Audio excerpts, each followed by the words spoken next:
Evening. Good evening and welcome everyone. If you could please take a seat. I'm Elliot Gerson, Executive Vice President of the Aspen Institute. Absolutely thrilled to see such an amazing audience tonight for the launch of our Winter Words season.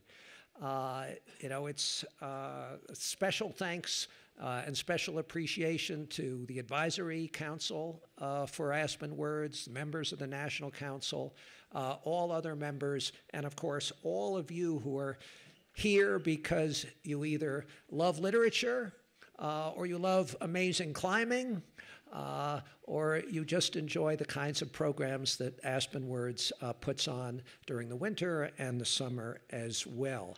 This is the 22nd season of Winter Words, our annual author series that celebrates the best of contemporary literature.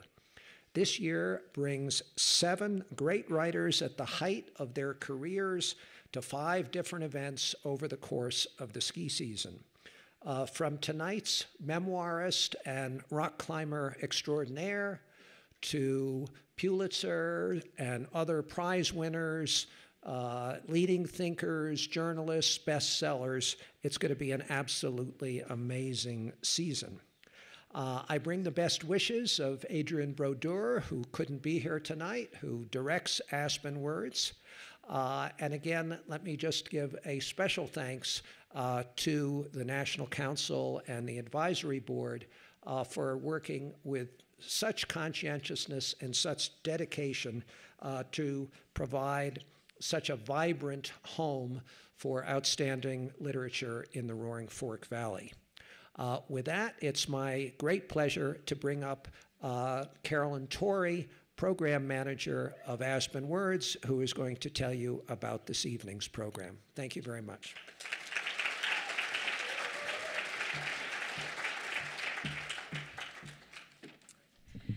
Good evening. On behalf of the whole Aspen Words team, thank you all for being here and welcome to Winter Words.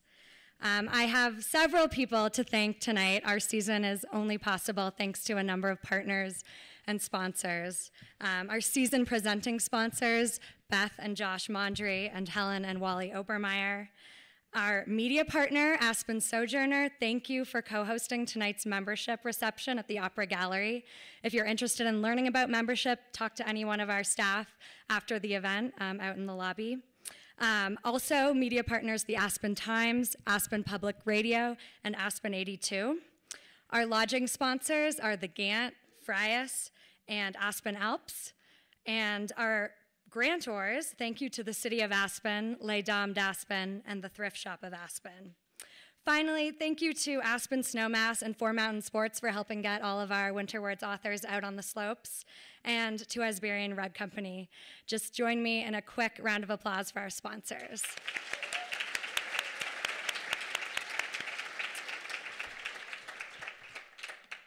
After the talk, Explore booksellers will be out in the lobby selling copies of Tommy Caldwell's book, The Push, as well as Penn Newhard's 50 Classic Ski Descents of North America. And Tommy will be around to sign copies, but we ask for your cooperation in helping to keep that book signing line moving along quickly because we have a hard stop at 7:25. And now it's my pleasure to introduce tonight's moderator, Penn Newhard, who many of you will know from the local crags and the ski hill. Penn left his job as a Wall Street municipal bond trader in 1989 to relocate to Aspen, which eventually led to a post as advertising director of Climbing Magazine. An accomplished mountaineer and father of 4, Penn has skied or climbed on every continent except for Australia. He is the founder of Backbone Media, a Carbondale-based PR and media agency representing brands in the outdoor space. Please join me in welcoming Penn Newhard and Tommy Caldwell to the Winter Words stage.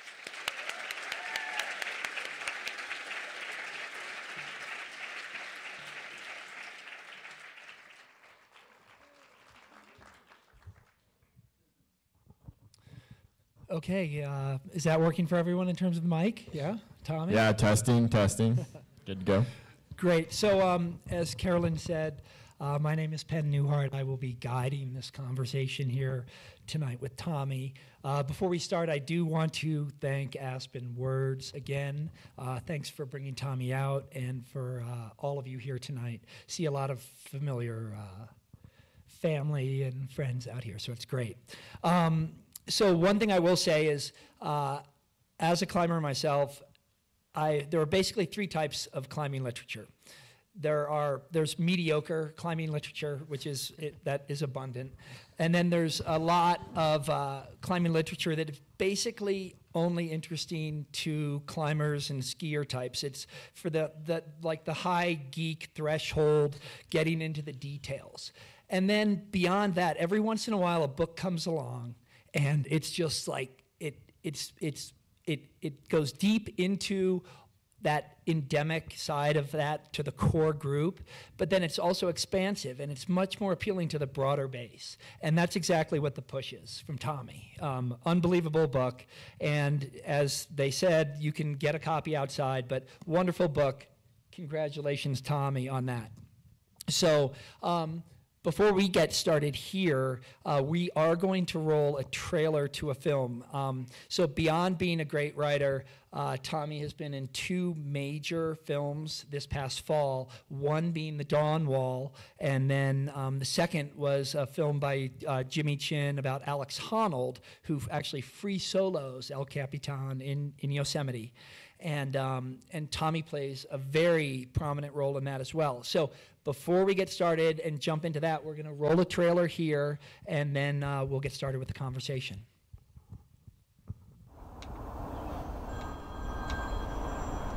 Hello? Hey guys. Hello? John Brandt, New York Times. How's it going up there? New York Times. How's it going? Good, John. Good to hear from you, man. John. Good to hear from you, man. Tommy, why are you doing this? Why are you doing this? What's the point of all this? What's the point of all this?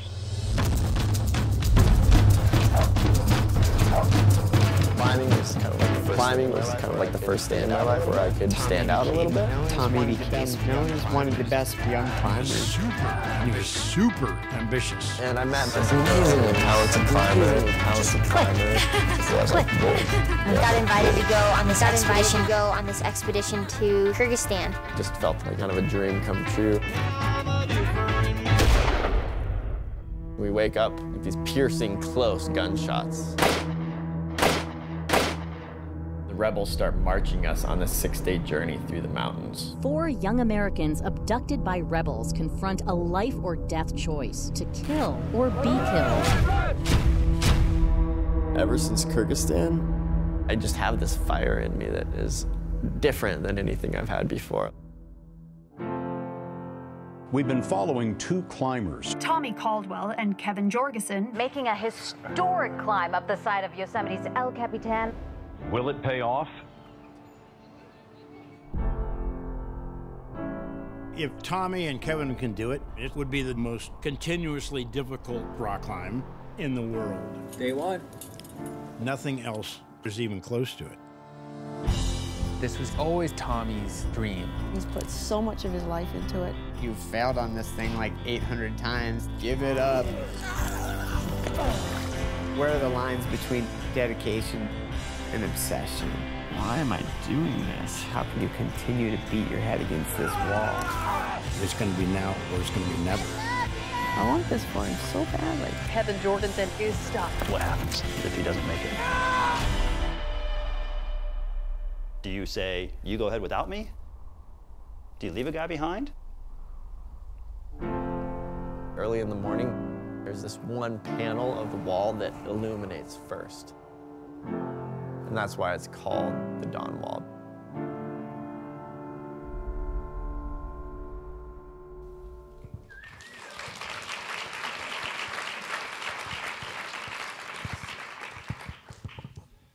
So Tommy, Happy New Year. Do you have a New Year's resolution? To try not to get obsessed by anything too much this year so that I can focus, except for my family, of course. So yeah, that's pretty much it. Spend a lot of time with them. But I wanted to say one thing really quick. I really feel honored to be here tonight. Penn, thank you so much for recommending me to Aspen Words. I do a lot of events every year. This one seems to somehow make me feel like a bit of an imposter because of the prestige surrounding this place. It was funny. I still don't see myself as an author, so walking up to this building and seeing my picture with memoirist below it made me snicker a bit. But it really is an honor, and it's so great to be here. Thanks. So, yeah, we'll try to get through this without superlatives, so I won't call you a memoirist, and we'll just go from there. As you saw in the trailer, Tommy had an unbelievable climb on the Dawn Wall, and it is considered, well, if we're not using superlatives, a pretty darn hard climb, and he's actually an okay climber.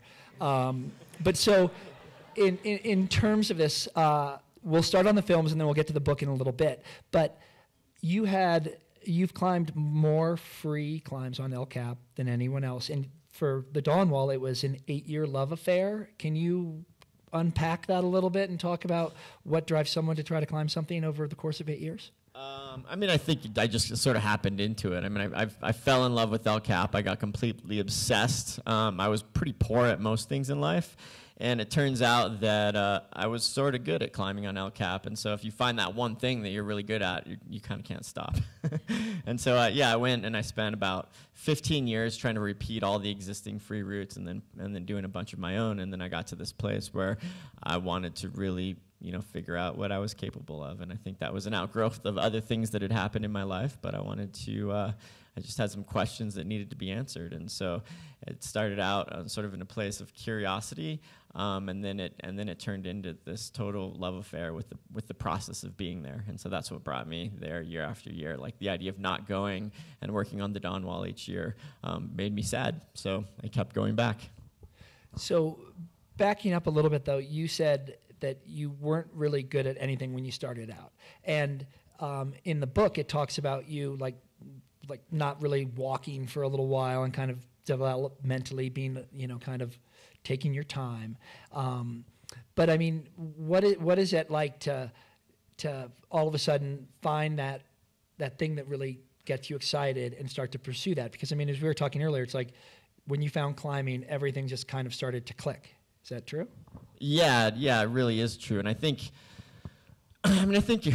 anything in life kind of needs both sides of the equation. And since I was severely premature, I was mentally super slow as a child, and so I didn't feel like I was good at anything. But yet I had this father who was, such a man and so much about like excellence and prestige. And so I felt like I lacked. And then when I found climbing, because he introduced it to me, all of a sudden I had something that at first I think I did it because I saw that it brought him joy, but at some point it started to build confidence in me, and so when I realized that I was good at it, it was a very magical part of my life, and so I think that's made it easy to be so singularly focused and stick with it in the way that I have.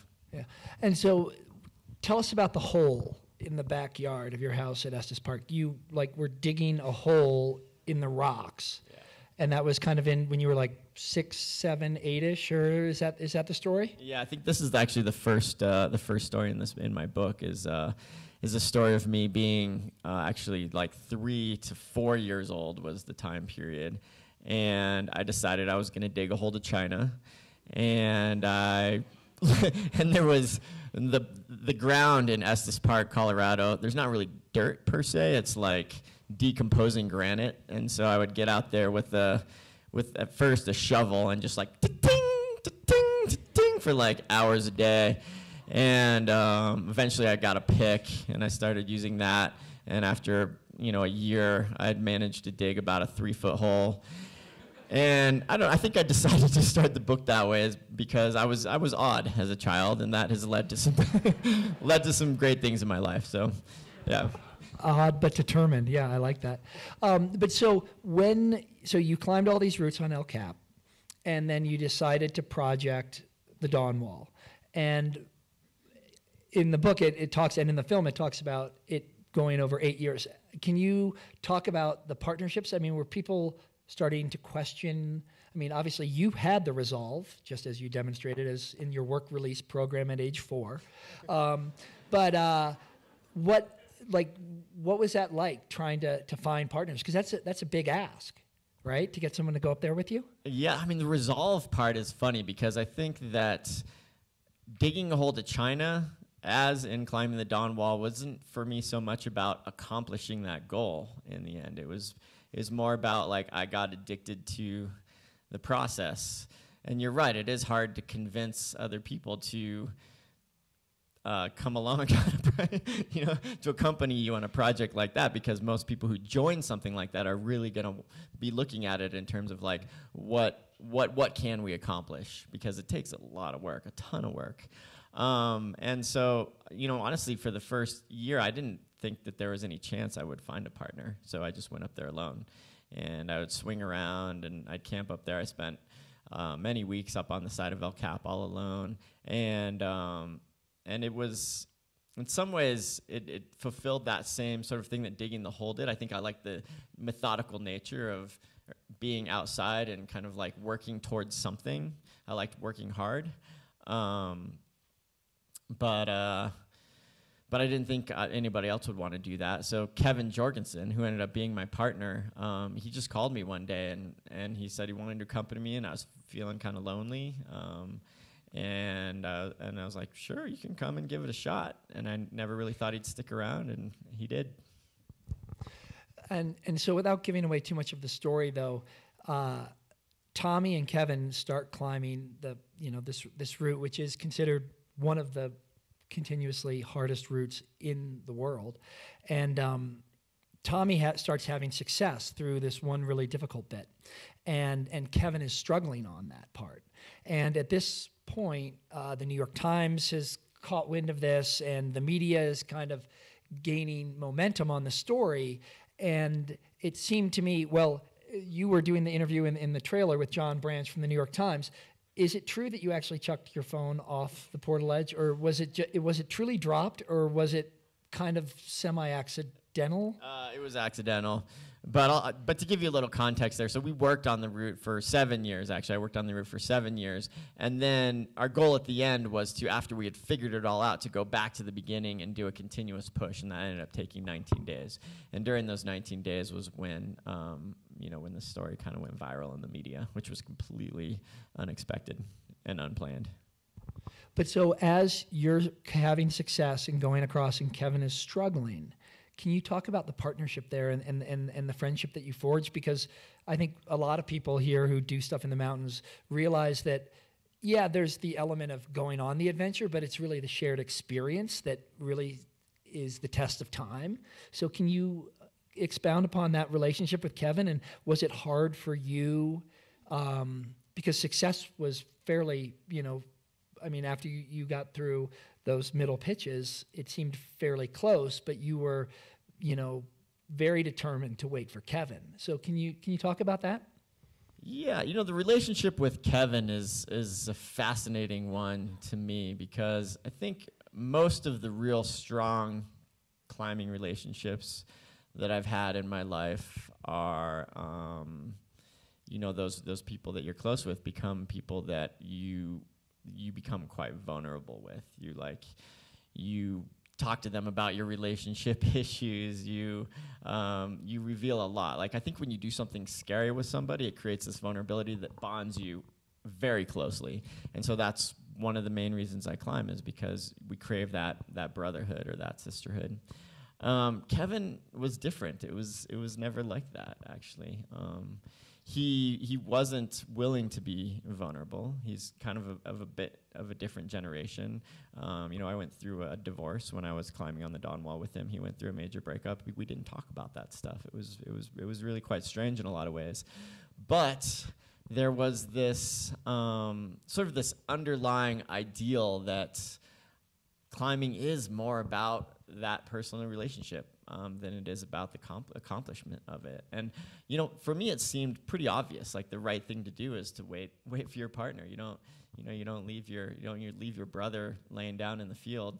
And so I think in my book I didn't really even dive too deeply into this topic, but the movie really brought it out. And I think it's one of those things that it's almost easier for outsiders. It's more shocking for outsiders to look at that and see that as unique than it was for me.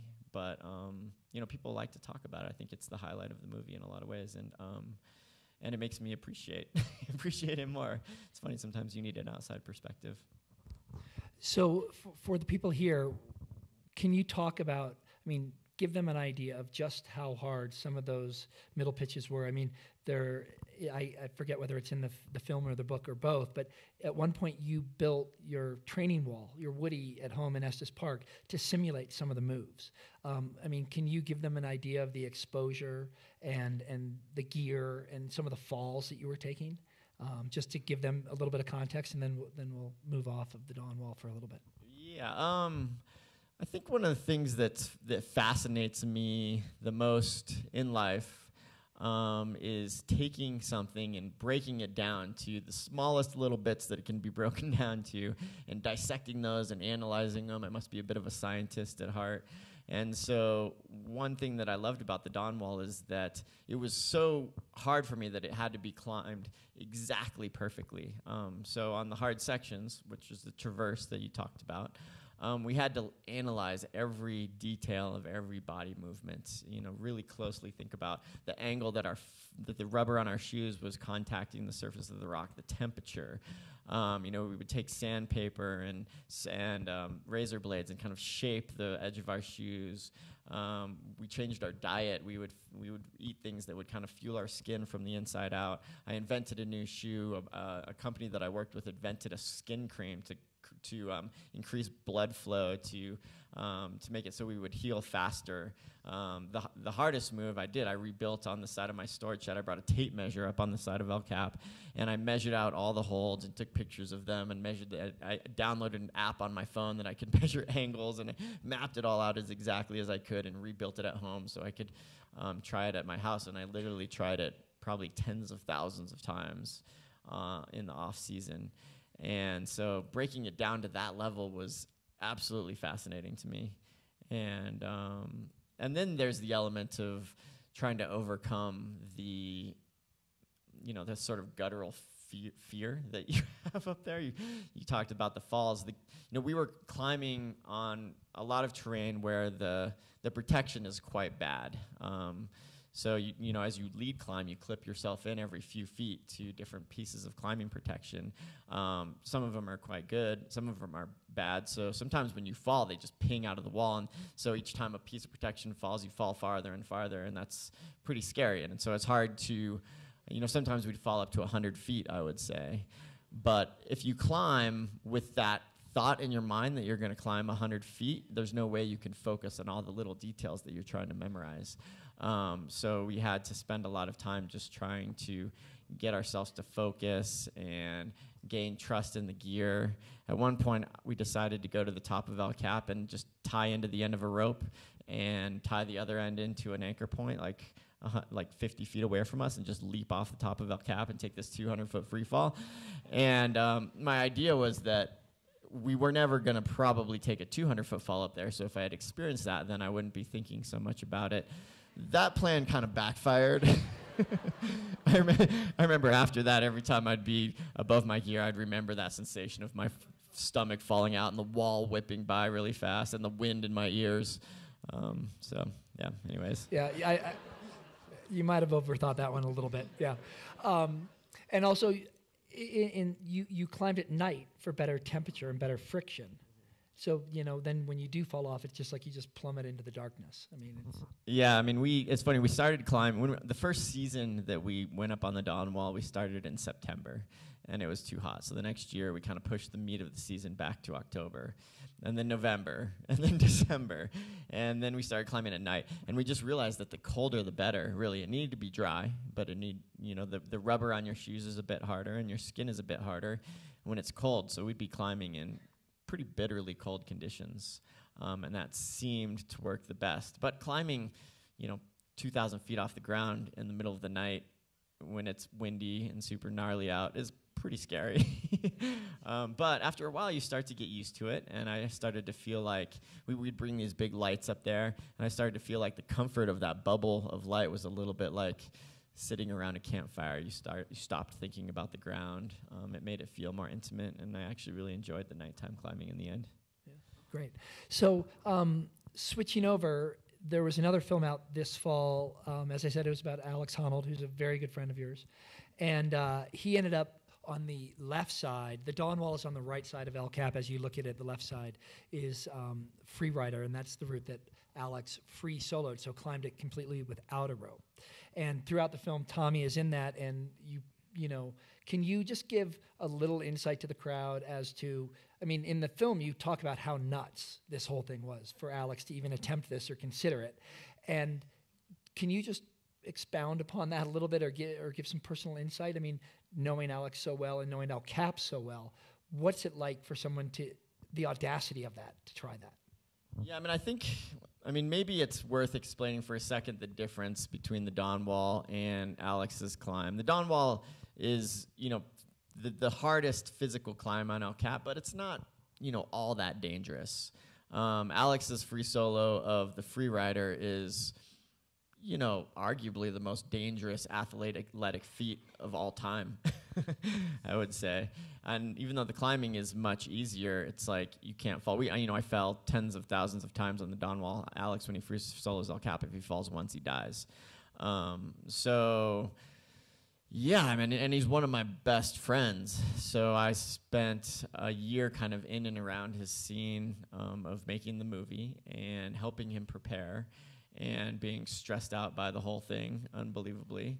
And on one hand, I feel like I knew that he needed this in his life, and so I wanted to up his chance of survival as much as possible, and that's why I was there for him as a friend.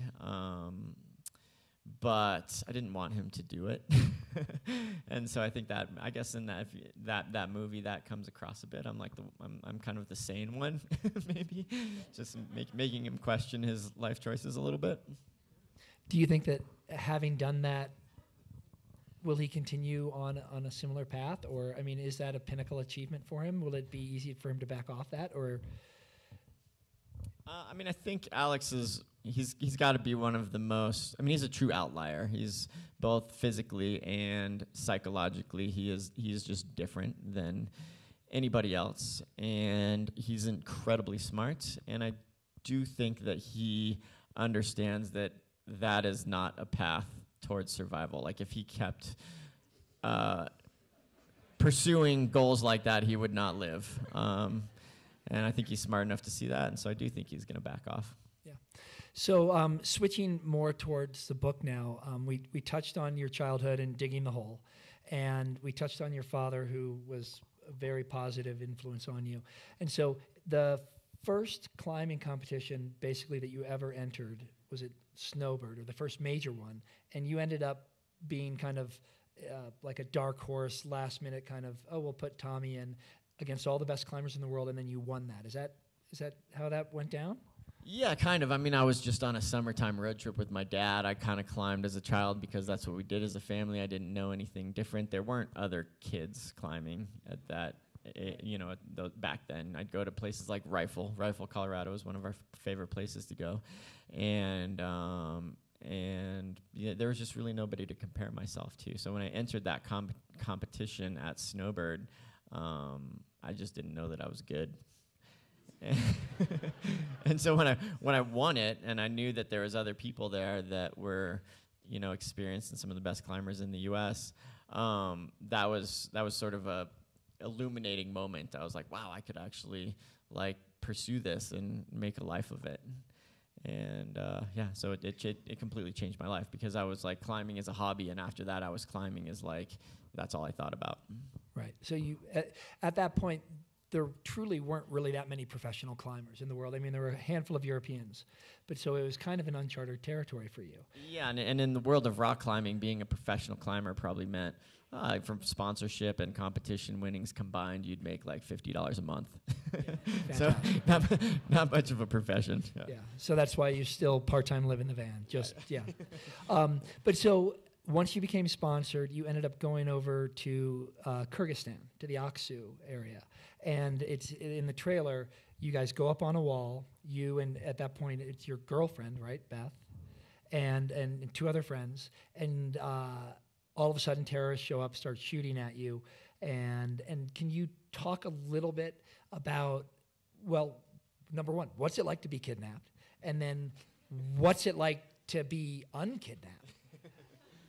Wow, this could take a while. I'll try and condense it. Yeah, that trip was, I don't know, I guess I think of my life in terms of like what led up to that trip to Kyrgyzstan and what happened since. Like it was intense in a way that changed me forever. And I was I wasn't really a professional climber. I had one snowbird at that point, but I was like I was a sport climber, a competition climber. I weaseled my way onto this trip in Kyrgyzstan as just the boyfriend to Beth, who was actually a North Face sponsored athlete. And then we flew into this remote mountain valley and found ourselves in the middle of this war. Our kidnapping happened because this rebel group called the Islamic Movement of Uzbekistan found out that we were climbing up this valley. They came up the valley with their long-range assault rifles. They shot up to us when we were sleeping on portaledges 1,000 feet up the wall. And we came down and we were captured as this kind of war broke out around us between the Islamic Movement in Uzbekistan and the Kyrgyz military. And we were hostages of the rebels. And we spent 6 days sort of fleeing with the rebels, had to abandon all of our food and warm clothing. We watched a Kyrgyz soldier who was also a captive alongside of us get shot point blank in the head. Had to sit on his body for like 4 hours as these mortars, and it was just like a full-on war and all the grimness that war is. And so, that kind of experience has the potential to do one of two things. It can traumatize you forever in a way that makes it hard to function in life, which it definitely had the potential to do that, but it can also illuminate certain things. And I would say probably I credit my dad's approach to me, to raising me, to sort of like preparing me for that moment, because climbing really is like, what he did with me as a child is he exposed me to like minorly traumatizing experiences on a slightly increasing basis over and over again. And so by the time I got kidnapped, I was kind of I was kind of ready for it in a weird way. I have 2 daughters here in the audience. I just wanted to footnote that traumatizing thing just for you guys. But so you're trekking around, no food, cold nights, you're with your girlfriend and 2 other friends, and then an opportunity arises for you to push the one captor who was in charge of you guys off a cliff. Was that just like dead obvious to you? Like, okay, this is going to end badly. This is the way it is. I mean, can you talk about that a little bit in terms of the mentality or where your head was at there? I would say early in our kidnapping, it became pretty obvious that in certain ways, we as the climbing team had the upper hand. We were used to this mountain environment. We had like these lightweight, sticky rubber approach shoes on. We weren't carrying a big, heavy gun. Our captors were in, these slick shoes with big army fatigues and these big guns that they were carrying. And so it became pretty obvious that we could potentially flee the whole situation. But the easiest way to do that without getting shot would be to find a way to overcome our captors. And at first there was 4, 2 of them disappeared. We were left with 2 at the end for most of those 6 days. And so Jason Singer, the guy who organized the whole trip in the first place, he was kind of the leader of our expedition. He very adamantly thought that we needed to find a way to overcome our captors, and so he talked for days. During the nighttime hour or during the daylight hours, we would actually be hiding in these small boulders under the ground, and he would just talk incessantly about, grabbing their jugular veins and getting their guns and shooting them in the head in these really gory ways. And I was like, this is evil. This is not something that we want to be part of. Like, I was adamantly against actually taking matters into our own hands. Until the 6th night, when we were left with just one captor, because the leader of the rebel group decided to go back to our base camp to try and get food, and we were going to climb this really steep 2,000-foot mountainside. Rain was in the air, and we were already on the verge of hypothermia, so I was pretty certain that if a storm really came in, we wouldn't survive. And it was just dead obvious that it was going to be easy, because we found ourselves in this very exposed terrain. We were comfortable as climbers. He was actually asking us where to go. We were pointing out handholds and footholds. We were boosting him up over the steep sections. And so Yeah, I mean, it's like in one way it was really obvious that was our way to escape, but it's not an easy thing to do, you know? Like deciding to take the life of another person is not an easy thing to do. So Jason, who had been so adamantly against this, he found himself unable to do it. And so I waited until the last possible moment. I waited until we were just about to top out the mountain, and I just decided it was the right thing, and that was our only chance of survival. So, yeah, I ran up behind him, I grabbed his gun strap and pulled him off the side of the mountain and watched him fall in darkness. He kind of fell 50 feet, bounced off a ledge, and fell out of sight. And so, I mean, that's an amazing story, and I can only imagine the internal struggle there as a pacifist and, you know, peaceful person. It turned out that he actually ended up surviving, and years later, or sometime later, you found out that he is still alive. Is that a myth, or is... No, that's true. Yeah, he must have landed on a ledge down there somewhere. We came back from Kyrgyzstan, and I think it was about 4 months later, a reporter found out that he was alive. And at first, we were like, this is not the case. Like, this reporter is just making up stuff to try and get to us. But then they produced a photo of him in prison, and in fact, he had survived. So. Wow, have you ever had contact or Facebook friends? Any? No. Although there's been 2 books where Kyrgyzstan was a pretty major theme. The first one was called Over the Edge, written by Greg Child. And during the research of that book, he, along with Jason Singer and John Dickey, went to Kyrgyzstan and interviewed Sharapov was his name. Interviewed him in prison. Wow. So again, switching a little bit, you had an accident, and if you can hold up your left hand, just show people here. Yeah. So we were playing the thing about not being superlative. I think I'm safe to say that he might not be the best carpenter in the world, although he is quite a good carpenter. But can you talk about the accident and just the physical limitations, and then, you know, dealing with injury and recovery, and how you look at that moving forward as, you know, as a climber who relies on their fingers? Yeah, Alex Honnold likes to call me the best handicap climber in the world. So I don't think that's totally fair because I'm only missing a tiny digit. But I think losing a finger as a climber, as I once knew it, was a career-ending injury. You know, at least I feared that. But I had sort of made this life of confronting, or I guess maybe my reaction to hardship was to use that experience to help me grow, or sort of like move me in some direction. And so when I chopped off my finger, I think all I could think about in that part of my life was rock climbing. I wanted to be a better rock climber. I had all these opportunities in front of me, and I wanted to pursue them. And, you know, I was right on the verge. I was making $48 a month as a climber. I could see a career there, you know? And so that's what I wanted. And then I lost it, and I was like, oh, this could be game over. But my girlfriend at the time, Beth, she, you know, there was this really impactful moment in the hospital where my doctor, who was actually a climber, came in, and he sat me down after about 2 weeks of surgery. I went through 3 surgeries as they tried to reattach the finger, and he came in and he said, "We've tried everything we can. We're gonna lose your You're gonna lose your finger. We have to remove it for good." And then he said, you should think about what else you want to do in your life, because you're not going to be able to be a professional climber. And I think he was just kind of like vocalizing my fear at the time. And so I listened to him, and then he got up and left the room. And Beth turned to me and she's like, "Fuck that guy." He doesn't know what he's talking about. And so I kind of held on to that, and I ran with it, and that was the right thing to say, for sure. And so I came back from that experience with this, like, I trained very methodically. I kind of doubled down. I focused more.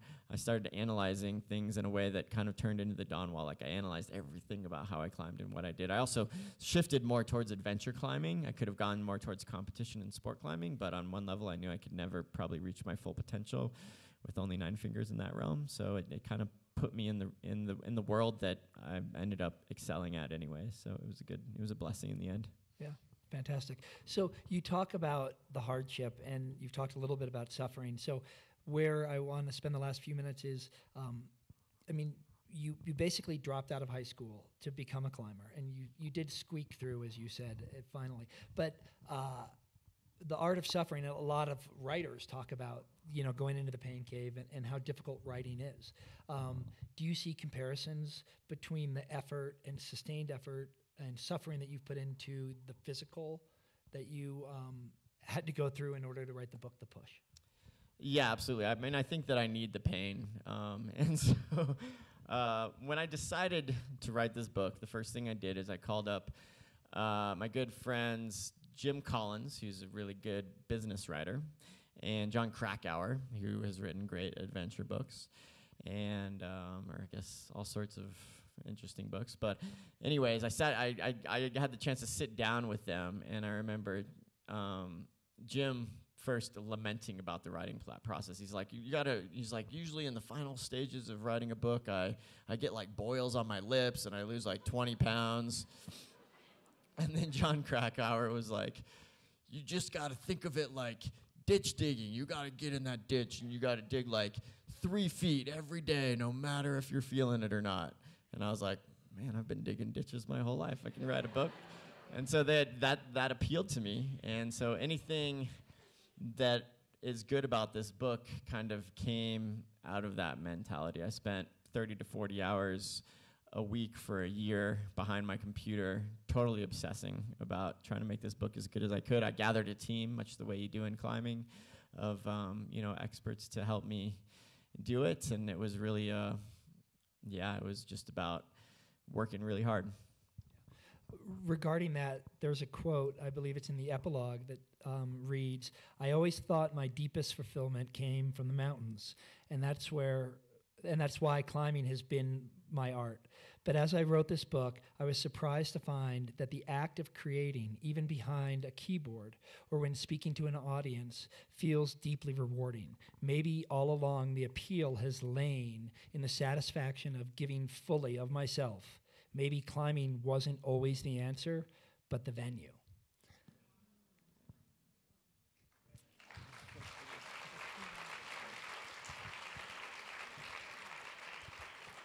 So we have just a couple more minutes, and then we're going to turn it over to about 15 minutes of questions and answers. Before we do that, just 2 quick questions here. Who inspires you now? Oh man, I find inspiration. I mean, I think the world of writing is kind of new to me and fresh and really exciting. I'm a little bit of a jaded climber at this point, so I think climbers inspire me a little bit less, but these days it's more like good writers like John Krakauer, since I know that guy, and I found a lot of inspiration in his writing, and I don't know, like scientists, like climate change scientists and politicians that I admire. I mean, I find heroes in that realm more than I do in climbing these days. Great. And then in terms of going back to climbing, are there some future projects out there that you're eyeing or would care to share with the group here?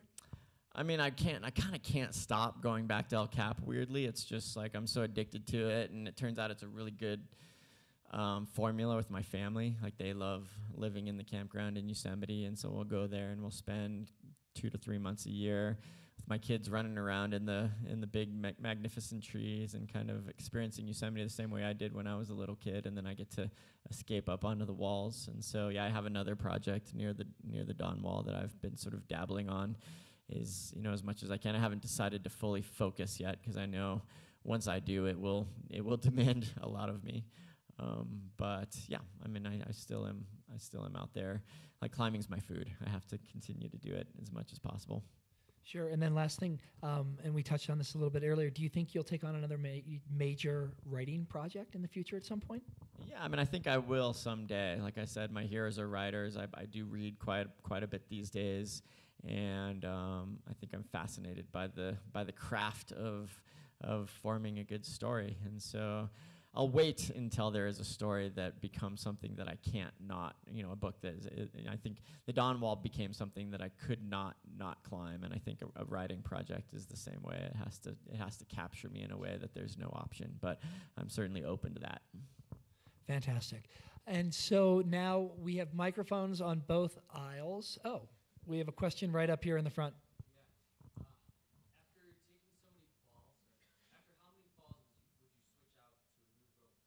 Okay, so the question was, after how many falls would we swap out to a new rope? You know, I know the ropes say that you're only supposed to take like 6 UIAA rated falls on them. I would just wait until I could see the core. But one time I did take a rope apart, and you know, there's probably 100 strands of core material in there. And I took one strand, and I tied a foot loop in it, and I couldn't break it with my body weight, so felt pretty strong. Pretty good about it, yeah.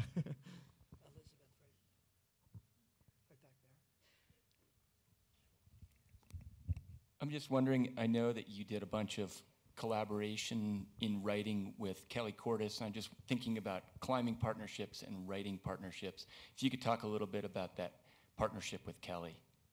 Yeah, so Kelly was my main collaborator on this book. I think I refer to him as my writing doctor. I wanted the experience of writing a book, but I knew I didn't have the skills to make it as good as I wanted to in the end, so I basically just called up my next door neighbor, who so happened to be a really good writer, and one of my best friends. And so our process was such that I hired him to work on the book with me. We would go generally on ski tours together and talk structure and kind of overall ideas. Then I'd come back and I would crank out the chapters.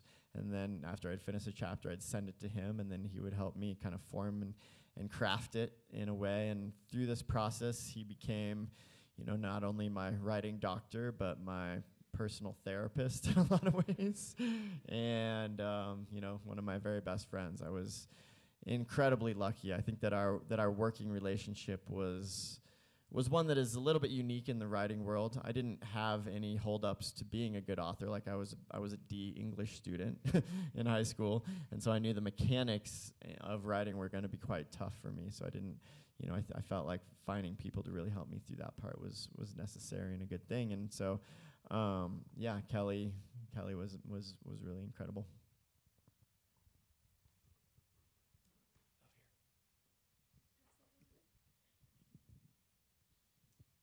Yeah, thank you. So, your kids are very involved in your life, it sounds like.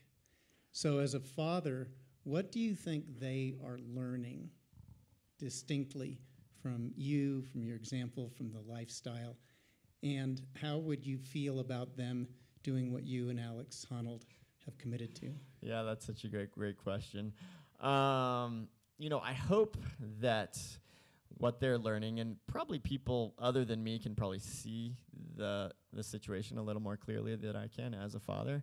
But what I want them to learn is this love of nature. I want them to be a part of this very vibrant group of outdoor lovers. I mean, it's funny, on the way over here, I was listening to a radio show that was talking about how 80% of people say that they're unhappy. And I'm like, in my community, I bet that's more like 10%. And so it makes me feel like the community of climbers and outdoor lovers, like that is really that's a pretty magic formula that I want to expose them to and show them, because it is like the places that we go are inspiring, and the you know, this sort of goal-oriented lifestyle that climbing or skiing or all these things that we do formulates is pretty magical, and I want them to experience that. I don't want them to die though, and so I think I take the example of my father and try and do what he did, but dial it back just a little bit, because he did almost kill me several times when I was a little kid. And so, you know, my children are 2 and 5 right now, but I imagine as the adventure, the intensity of the adventure increases, I will be, as my father did, talking a lot about the risk and the preparedness and the kind of, you know, cost. I mean, who knows? My kids will probably end up being chubby little tuba players or something, but I don't know.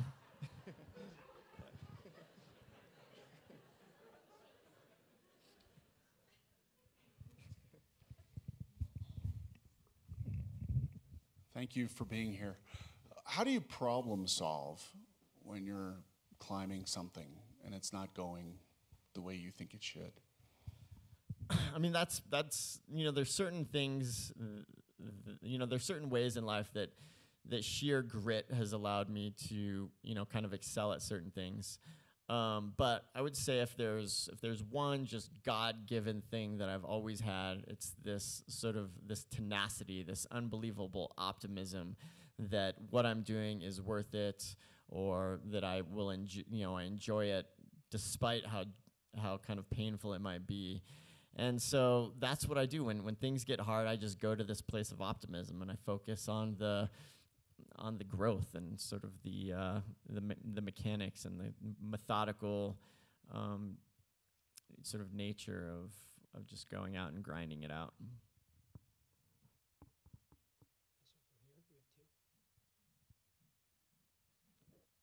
Hi, I'm curious what your thoughts are about how the process of filmmaking, what the impact it is on the folks that are climbing. I know that, in the Dawn Wall, obviously you had ropes and stuff, so maybe it wasn't quite the same as in the Alex Honnold Free Solo movie, but it seems like when you've got filmmakers there that it does have some impact, and I'm curious what you think about that. Yeah, that's such a great question. It certainly has a lot of impact.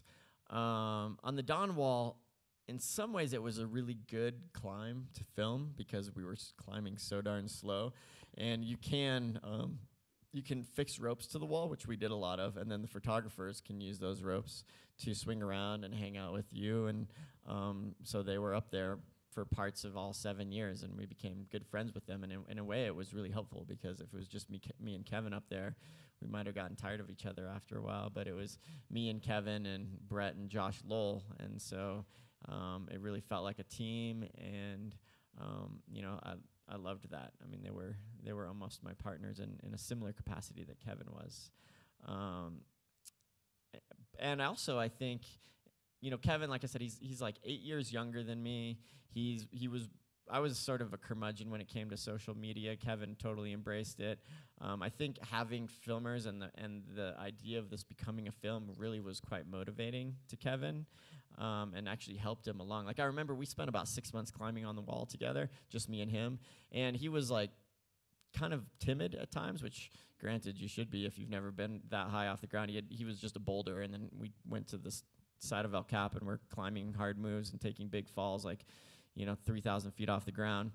But all of a sudden one day, Black Diamond, who we were both sponsored by, sent a photographer out to take some photos for an ad, and Kevin became such a badass.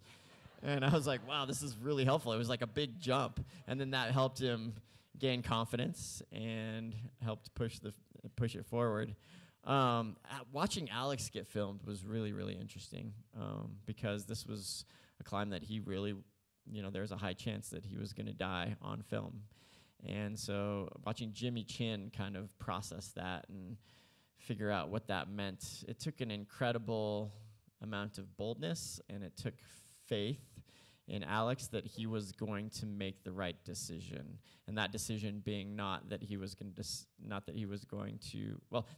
right decision was that he was going to tell them that he was going to climb based purely on his own internal wants and not at all based on the external pressures of making the film. And I do think Alex is one of the few people that could genuinely make that decision well.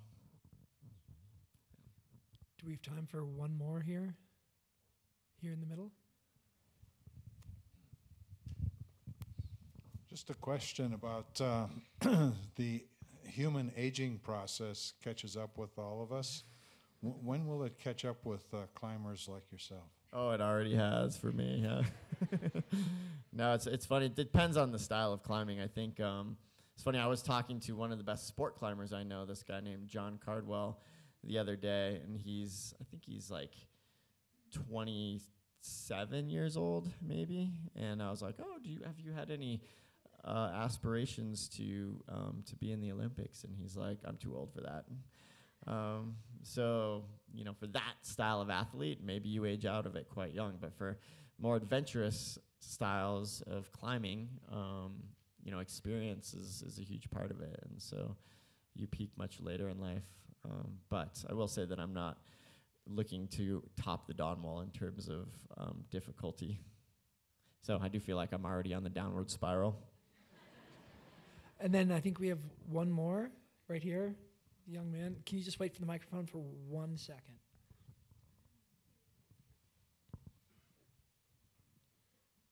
Why haven't you climbed in Australia? It's funny that you mentioned that. I just committed to a trip to Australia this summer in July and August, so I'll be there for a month. One of the places that's been on the top of my list for a long time. Okay, I think that does it. And thank you so much. Tommy will be signing books outside here, so if you can let him sneak through, we'll be all set.